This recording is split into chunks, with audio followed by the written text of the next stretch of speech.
জোকাঙ্গানায় সালা স্টেলে আছে Vladimir Putin, একমাত্র লিডার যারে ভাই এই মুহূর্তে সারা পৃথিবীর মধ্যে বস মানতে বাধ্য পড়ছে না। কারণ এটা গাজা না যে চাপাইলো আর করলো আর কোনো রকম রিয়েকশন হবে না।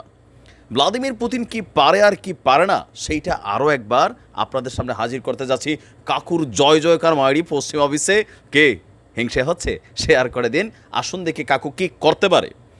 রাশিয়া ইউক্রেন যুদ্ধকে কেন্দ্র করে দ্বিতীয় বিশ্বযুদ্ধের সময় দখল করতে করতে হাতছাড়া হয়ে গেছিল রাশিয়া জার্মানির হাত থেকে, আর রাশিয়াও সেই সময় যে দুই চারটা পিঠের উপরে কিল বাকি ছিল এটা দেওয়ার জন্য একটা সুযোগ খুঁজছিল। তবে রাশিয়া ইউক্রেন যুদ্ধকে কেন্দ্র করে জার্মানি এবং রাশিয়ার মধ্যে যেই শত্রুতাটা পুরানটা সেটা কিন্তু বড় আকার ধারণ করছে। ইভেন জার্মানি যে পরিমাণ সাপোর্ট দিচ্ছে ইউক্রেনকে, বিভিন্ন ধরনের অত্যাধুনিক প্রযুক্তি সমরাস্ত্র সব কিছু দিয়া পুতিন কাকু কিন্তু নাজেহাল করার চেষ্টা করছে, কিন্তু পারেনি।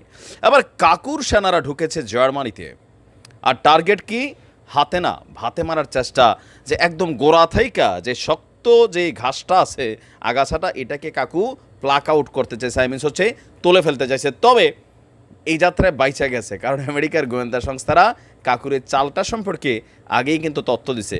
আপনারা জানেন যে গত কয়েকদিন যাবৎ ন্যাটোর যে ৭৫তম শীর্ষ সম্মেলন চলছে, পুতিনের এই অ্যাক্টিভিটিসগুলোর উপর কিন্তু তারা ভালোভাবে নজরদারি করছে, ছায়াযুদ্ধ, হাইব্রিড যুদ্ধ, নানান যুদ্ধ নিয়ে। এর মাঝখানে জার্মানির শীর্ষ অস্ত্র প্রস্তুতকারী কোম্পানি রাইনমেটাল এর যে প্রধান নির্বাহী কর্মকর্তা আছে সিইও, তাকে পুতিন কাকু বালিশ ছাড়া সবাই দেওয়ার জন্য একটা পরিকল্পনা করছিল। পরিকল্পনা অনুযায়ী প্ল্যান অনেক দূরে চলেও গেছিল, কিন্তু বাদ সাধছে মার্কিন গোয়েন্দারা।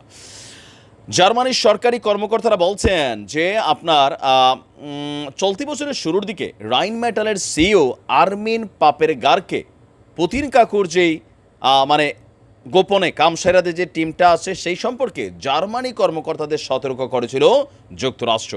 এর পরপরই তার নিরাপত্তা বাড়ায় জার্মান সরকার।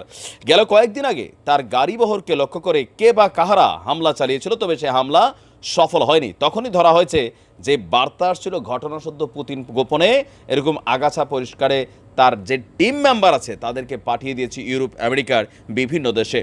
দর্শক, রাইনমেটাল ইউরোপের অন্যতম বৃহত্তম অস্ত্র প্রতিষ্ঠানকারী কোম্পানি। কোম্পানিটি বেসিক্যালি রাশিয়া ইউক্রেন যুদ্ধে ইউক্রেনের জন্য কামানের গোলা এবং সামরিক যানবাহন সরবরাহ করছিল। যুক্তরাষ্ট্রের এক কর্মকর্তা সিএনএনের প্রতিবেদনটির সত্যতা নিশ্চিত করেনি, তবে তিনি বলছেন গত ৫-৬ মাস ধরে ইউরোপ জুড়ে পুতিনের এজেন্টরা নাশকতামূলক বিভিন্ন কর্মকাণ্ড চালাচ্ছে। এসব কর্মকাণ্ডের অংশ হিসেবে কখনো কোনো ভবন, বিভিন্ন অবকাঠামো, কোম্পানির প্রতিষ্ঠান, ইউক্রেনের অস্ত্র সরবরাহের সঙ্গে সংশ্লিষ্ট যে ব্যক্তিরা আছে পৃথিবীর বিভিন্ন দেশে তাদেরকে আসলে টার্গেট করা হয়েছে। তবে পুতিনের এই ষড়যন্ত্রে ভীত নয় মন্তব্য করে জার্মানির স্বরাষ্ট্রমন্ত্রী ন্যান্সি ফেইজার বলছেন, জার্মানিতে রুশ হুমকি মোকাবেলায় আমরা সব কিছু করব। অন্যদিকে সব অভিযোগ প্রত্যাখ্যান করে পুতিন কাকু বলছে, দেখো মারি, এই ভুয়া বয়সে আমি এসব কাজকর্ম করি না, এটা ভুয়া গল্প, তাই এই ধরনের প্রতিবেদন পাতা দেওয়ার কিছু নেই, এগুলো এক কান দিয়ে শুই না মারিয়ে আরেক কান দিয়ে বের করে দিতে হবে। আমি কিন্তু খুবই সাদা মানুষ, হ্যাঁ।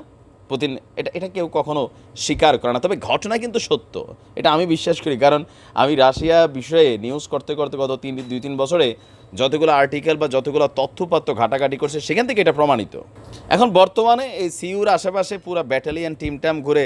তবে পুতিন কাকু তো যাই হোক, দেখা যাক পুতিন কাকু তার অভিযান কত দূর আগাইতে পারে আর জার্মানি কিভাবে সেভ করতে পারে। তবে কাকু একটা কথা বলছিল, জার্মানি আমেরিকা তো তোমাদের দ্বিতীয় বিশ্বযুদ্ধের পর গিলা ফেলছে, তোমরা সেখান থেকে বের হয়ে আসো, নিজের মেরুদণ্ডের উপর ভর করে দাঁড়াও, খেলা হবে।